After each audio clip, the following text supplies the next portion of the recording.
Recently, some massive drama has been hitting the Star Wars community from the go-to fan wiki site for many years, Wookieepedia. I've already made a smaller video giving an overview of the most recent issues, but in this one I wanted to go deep on some of the longer term blunders and controversies they've made to explain why it seems that people are so sick and so tired of Wookieepedia. Before we get into it though, I will be making reference to my own wiki, a new one specifically designed to be more accurate and have stronger features than Wookieepedia, and I'll show off one or two of them as a counter to Wook's issues themselves. Joining our community as well as checking out the wiki in the description down below will be very appreciated. The social hijacking. In June of 2021, a serious situation occurred wherein the official Twitter and Facebook accounts of the Wookieepedia social media team were hacked and hijacked by previous admins who had been banned from the organization. Essentially what had happened was some admins disagreed on the way that Wook was being run, delving more into the sensitive or political issues rather than focusing on Star Wars lore itself, the reason the site was created. Although I haven't been able to find any public records of what exactly was said or done, these admins were banned due to some kind of situation in the past. Out of rage, they then hijacked the account and deleted various tweets that they disagreed with, mainly about the rainbow flag community. Although they eventually got the Twitter account back, Wook seemed to have been unable to restore their Facebook page since it hasn't posted since a few months before the hijacking took place. Although most fans obviously stand against this aggressive act of revenge, some have stated that it was out of order for Wook to behave in this way to begin with, and pointed out how poor their operational security was for the hijackers to be able to get into the account this way in the first place. I'm not saying an opinion, I'll let you guys decide. The X ban. This whole situation is a big mess, but essentially a huge user of the site who had spent an entire decade working hard was banned due to posting a historic archive of old IRC chats shared by old Wook staff members. A lot of the modern staff team are against the view shared by the people in those chats, so they banned X, despite being a huge wiki contributor with over 40,000 edits. They completely backstabbed one of their biggest members without warning just for taking a historic capture of the IRC records, something which he posted just for historical archive. He definitely didn't agree with the content in those IRC messages, but they banned him anyway. So invested was this individual in the community that he actually created the Wookieepedia Discord server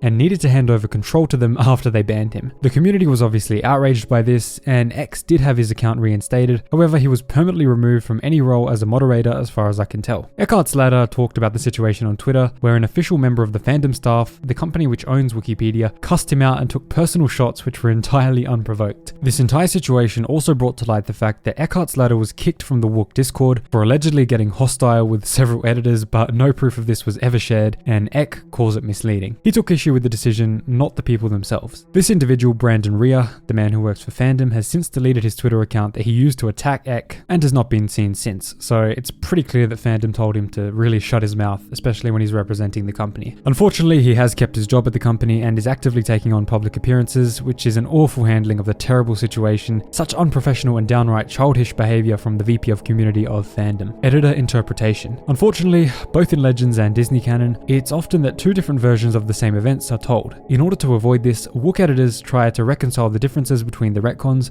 in order to come to one cohesive story. However, in the process of this goal, they craft a false narrative to try and allow both materials to coexist when clearly one needs to take precedence. One Redditor put together an awesome piece which shows this issue in detail, and I'll summarize it here. So originally in Legends before the 2008 Clone Wars show, Darth Maul was born to a human Night Sister known as Kysina, but only some articles state this. Others follow the more recent Son of Dathomir comics, which state that Mother Talzin is actually Maul's mother. Maul's tattoos also have conflicting information, but instead of simply stating this, the editors instead come up with a straight lie, which was that he had been originally given his ritualistic markings by his Dathomiri people, and then had them removed, and then received new ones by Palpatine. There is absolutely zero evidence at all of this in Star Wars canon, and it's just a poor and sloppy job at reconciling a simple retcon. At our wiki on starwars.archivum.wiki, this would never happen, since we have a dedicated feature coded into our site which allows both sides of the story to be displayed before and after the retcons occurred, to be viewed in a factual way, and readers can then reconcile these clashes in their own way. Instead of trying to unnaturally force one messy perspective, we allow the readers to draw their own conclusions, and we simply present the facts from the authors and their content. Nothing more, nothing less. The rainbow flag characters controversy. This one is honestly a mess, to the point where I can't even fully tell what actually happened on Wook's side of things, but basically they cited a tiny little short story by Sam Maggs, who at the time was also also slated to write the remake for the Knights of the Old Republic games with Revan called Luke on the Bright Side, as evidence for him being Rainbow Flag. Regardless, this hit social media and literally nobody involved handled it properly. When Eckhart Slatter spoke on the subject, some Rainbow Flag fans went to personal attacks because they felt impacted when he hadn't even been insulting and was only commenting about the lore. On the flip side, some of the people who were anti-Rainbow Flag started sending hate towards the Wook team and especially their social media staff, which was completely wrong and completely denounceable. Ultimately, the whole thing just died down with time, but since it was relatively close to the adding of pronouns to articles, a lot of people were very upset by this, and it's a thing that kind of really hasn't died down and people still mention it to this day. Corporate greed. So Wook is owned by Fandom, a company which fuels the engine which Wook and many other fan wikis are all based on. Over time, they've become much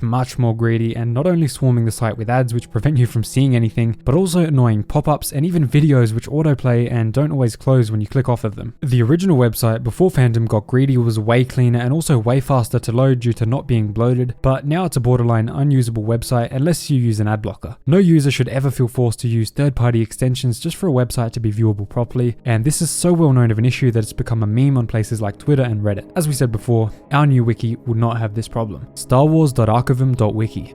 Dodgy editing policies. Naga Sadao has, in the past, kept having his page edited to title him as Darth due to a throwaway line in a book referring to him as such, despite no in-universe content naming him this at all. This is because Wook used to have a policy stating that official material is to be taken as is without exception, so even though the author himself said that this was not true, some editors kept editing the true information out to rename him a Sith. The title Darth was only used as a placeholder to represent his affiliation with the Sith, but despite the author saying this, it took years before the Wook editors finally changed their policies to allow these comments to take priority and fix the page's false information. Eventually this was settled and corrected for good, but it's a showcase of how poor policy making and lazy moderation led to a very long back and forth, which was completely unnecessary. The firing of Supreme Emperor. Supreme Emperor was one of the biggest contributors in Wook history, having over 74,000 edits on the wiki before he was banned. Although the specifics are murky, he was essentially forced to step down after being intimidated by the other admins of the site over some things he claimed were already sorted out, and although he took responsibility for some slip-ups, it wasn't nearly enough to not only be removed as admin, but also banned from the site entirely and also kicked from the social media team. On top of this, the new people who have taken over the social media duties have been unfollowing tons of big creators as well as smaller ones, distancing themselves from the fan base and leaving quite a few feeling disheartened and offended. They've been simply pushing their own content and Disney releases, feeling very stiff and corporate, whereas the old social media manager spent the vast majority of their time connecting with fans and making them feel valued and heard. The Peter Mayhew Foundation reached out to Supreme Emperor and offered him a role on the spot for their incredible organization in order to help him get on his feet after this huge blow to his personal life. He did have a full-time job outside of Wook, but this is something that he was deeply passionate about and loved to do, and it was snatched away from him despite the great work he did for their social media departments, as well as tens of thousands of contributions to the wiki itself. The Acolyte Debacle. So obviously the Acolyte has been an incredibly divisive show, with it containing various politically charged messages, which many fans haven't approved of. However, it was due to one particular event that many angry messages were exchanged between Wook's social media and the biggest Star Wars YouTuber, Star Wars Theory. So Ki-Adi-Mundi was added to the Acolyte's midway point, and this show takes place a few decades before his birthday in Legends. Obviously Disney has shifted the timeline a bit here to bring him into the story, and some fans understandably did not like that at all. However, the real issue comes when some psychos sent death threats to the editors of Wookieepedia who reflected these changes on the canon page, not even the Legends one. They were only changing Disney's content here to match the information seen in the Acolyte. For some reason, Wook decided that it would be smart to insinuate that it was Theory who sent his fans over to do this, and that he was somehow responsible for this. This led to Theory threatening to sue them over these claims, and since then, Wook has mysteriously shut up about the entire situation. Fandom, the parent company, probably told them to stay in their lane and avoid this kind of heat publicly. And let me tell you, this is not the first time that Wook has publicly threatened someone. There'll be a video coming about that soon. Maybe someone you know